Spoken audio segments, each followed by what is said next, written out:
लकवा यानी कि पैरालिसिस अटैक एक ऐसी बीमारी है जो अचानक से आ सकती है और यह प्रॉब्लम पेशेंट की हेल्थ के लिए, उनकी जान के लिए काफी ज्यादा खतरनाक हो सकती है। नमस्कार, मैं डॉक्टर हिमांशु पराशर। आज इस वीडियो में आपको बताऊंगा अगर आपको पैरालिसिस का अटैक आता है या आपके किसी नोन को पैरालिसिस का अटैक आता है तो उस समय क्या करना चाहिए और क्या-क्या सावधानियां बरतनी चाहिए। तो चलिए इस वीडियो को लास्ट तक देखिए और आप भी समझ जाओगे कि आपके आसपास अगर किसी को लकवे की प्रॉब्लम होती है तो उस टाइम पे क्या करना चाहिए। तो चलिए वीडियो को स्टार्ट करते हैं। सबसे पहले आपको ये देखना है कि क्या ये सच में पैरालिसिस अटैक ही है, तो आपको उस लक्षण को पहचानना पड़ेगा।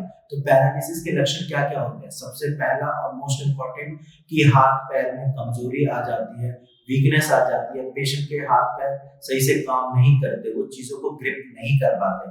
सेकंड पॉइंट है उनको बोलने में दिक्कत आती है या फिर मुंह टेढ़ा हो जाता है या फिर जब वो स्माइल करते हैं तब भी आपको दिखेगा कि कुछ अटपटा सा हो रहा है, उनकी स्माइल पहले जैसी नहीं है, मुंह का टेढ़ापन नजर आ जाएगा आपको। नेक्स्ट सिम्टम जो है वो है बोलने समझने में दिक्कत होती है। जिन भी पेशेंट को पैरालिसिस अटैक आता है वो सही से बोल नहीं पाते, चीजों को समझ नहीं पाते हैं। इसके अलावा एक और सिम्टम है जो कि अचानक से चक्कर आना या फिर कमजोरी का एहसास होना। अगर ये सारे सिम्टम्स आते हैं तो आप ये समझिए कि ये पैरालिसिस अटैक है और इसको आप ऐसे भी याद कर सकते हैं FAST, यानी कि F से फेशियल ड्रूपिंग, मतलब कि चेहरे में थोड़ी बहुत चेंजेस आने, फेस का ऐसे हल्का सा टेढ़ापन हो जाना।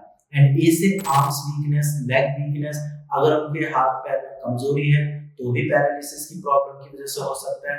थर्ड पॉइंट है S से स्पीच डिफिकल्टी, यानी कि सही से बोल नहीं पाते, बोलते टाइम काफी ज्यादा अटकते हैं, तो आप समझिए कि ये पैरालिसिस की प्रॉब्लम हो सकती है। एंड नेक्स्ट T मतलब टाइम टू एक्ट।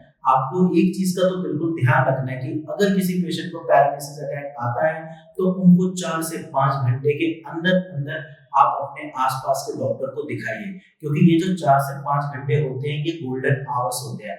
अगर आपने सही टाइम रहते डॉक्टर को दिखा लिया तो चांसेस है कि पेशेंट को लाइफ टाइम सफर नहीं करना पड़ेगा। तो इसीलिए कोशिश ये करना है कि विद इन 4 to 5 आवर्स आपको डॉक्टर के पास जाना है। इसके अलावा अब समझ आ गया आपको कि चलो पैरालिसिस का अटैक आया है पेशेंट को, अब क्या करना है। तो सबसे पहले आपको वही बात है, एम्बुलेंस को कॉल करना है और अपने नियर बाय जो भी डॉक्टर है या कोई हॉस्पिटल है वहां पर पेशेंट को लेकर जाइए। सेकंड चीज, पेशेंट के साथ कभी कोई जबरदस्ती नहीं करनी, क्योंकि पैरालिसिस अटैक जब आता है पेशेंट अनकॉन्शियस हो जाता है। अब वो जमीन पे लेट जाता है, जब वो जमीन पे लेट जाता है तो वो अपने सेंसेस में नहीं होता। आपको बस एक काम करना है, एक तो आसपास का एरिया खाली कर देना ताकि प्रॉपर हवा आए और उसको ऑक्सीजन की सप्लाई मिले। सेकंड पॉइंट, उनको कुछ खाने पीने के लिए नहीं देना है। अक्सर ये गलती करते हैं क्योंकि पेशेंट के अटेंडेंट को लगता है कि कुछ पीने के लिए दे देते हैं, पानी या कुछ खाने को। ये गलती नहीं करनी है, खाने पीने का कुछ नहीं देना है।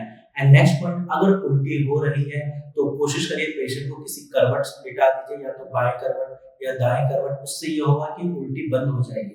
एंड एक चीज का और ध्यान रखना है, जब भी पेशेंट को आप लिटा रहे हैं तो उनका सर थोड़ा सा ऊपर रखना है ताकि सांस लेने में कोई दिक्कत ना हो। इन सारी चीजों को अगर आप फॉलो करते हैं तो डेफिनेटली कुछ टाइम के लिए पैरालिसिस पेशेंट स्टेबल हो जाएंगे और तुरंत फिर आप डॉक्टर के पास उनको लेकर जाइए। एंड एक चीज का और आपको ध्यान रखना है, क्योंकि मैंने ये देखा है ओपीडी में, पैरालिसिस अटैक आने का मोस्ट कॉमन रीजन होता है हाइपरटेंशन।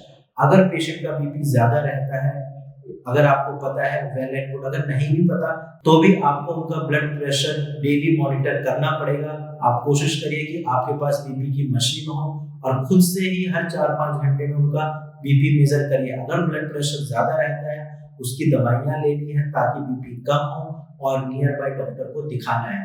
बाकी आज की वीडियो में इतना ही। अगर आपके किसी लोगों को पैरालिसिस की दिक्कत है, सही से चल फिर नहीं पा रहे, तो आप अपनी रिपोर्ट डायरेक्ट मेरी टीम के साथ शेयर करिए और वो फिर आपका अच्छे से केस टेकिंग करेंगे और आपको अच्छी सजेशन देंगे कि पेशेंट को आराम कैसे मिल सकता है। आज की वीडियो में इतना ही, धन्यवाद।